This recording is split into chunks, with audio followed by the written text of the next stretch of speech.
Overthinking is definitely an issue. That's like a bunch of the things that I've started to play but haven't played.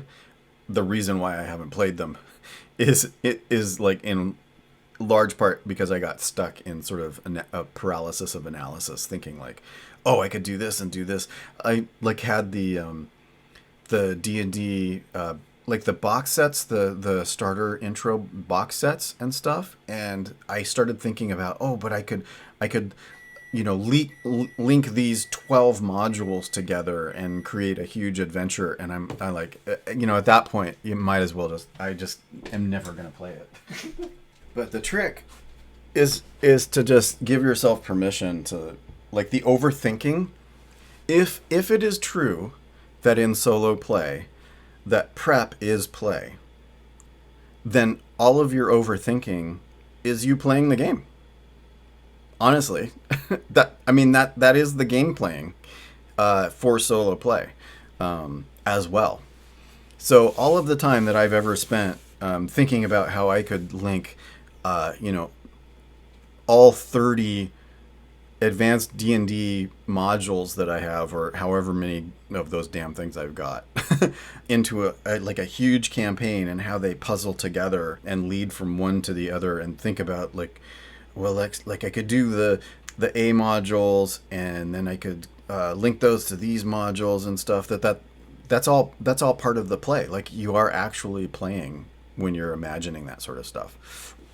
Sitting at the table and rolling the dice when you're doing solo play isn't the only part of it. And so just give yourself permission to overthink, because the overthinking is you making stories for yourself and having epic ideas and thinking about, what decisions you make as you're overthinking, and then the consequences of those, and what does that mean for this thing. And it can easily spiral out of, out of the ability of your brain to keep it all in track and stuff. But it's still part of it. Most campaigns don't ever end anyway. Most campaigns, like at the table, especially if you're playing with a group, don't ever end. They fizzle out, or, they don't come to a conclusion. So in a way, those are examples of a group overthinking, and then losing track of what's going on, and sort of giving up, right? Or not, giving up isn't the right word for that, but just moving on to something else. It's like you play until it's not fun, or you're done thinking about it. I don't know. That's just something to think about, I guess. Something that I try to give myself permission about, because I definitely overthink. So yeah, it's not just solo. Definitely groups, as they play, they peter out, or schedules change, or they don't have time. Well, solo players have that exact thing. The only thing that they don't have to deal with necessarily is coordinating with other people. But you got to coordinate with yourself and make time for it. And all of the difficulties of a group are pretty much there in keeping a group going, are there for a solo player. And so, yeah, it's all one, man.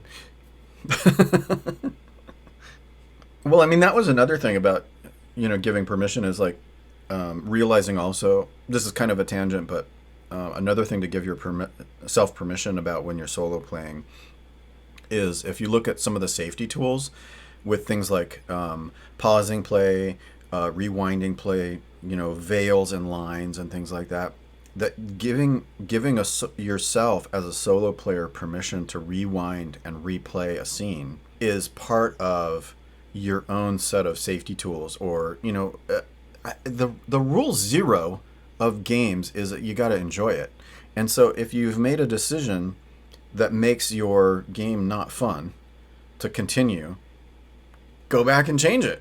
Do something different. If you were reading those old choose your own adventure books and you went down the wrong path, did you start over from the beginning, or did you go back maybe once or twice and make a different decision?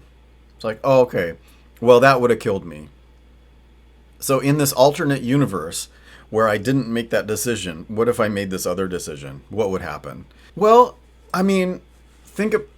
The thing that popped into my head just now was like chess puzzles. You set up a board of chess, and you look at, if the pieces were in this position, what are all the moves and you're doing a chess puzzle in your brain, or the books of chess puzzles. It's kind of like that. War games or role playing, you set up a situation and you contemplate, hey, what are the options that one would do in this particular thing, sort of trying to think, what are the creative things I could do in a situation like this? And then that's practice. That's imagining it.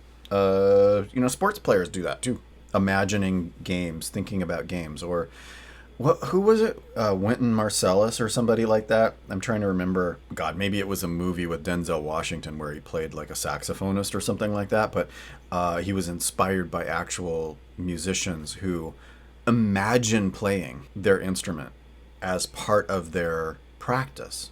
Not always playing with the actual instrument, but playing like as, imagining, remembering, getting the muscle memory, going through and overthinking stuff is kind of creating muscle memory for yourself as you're playing a game.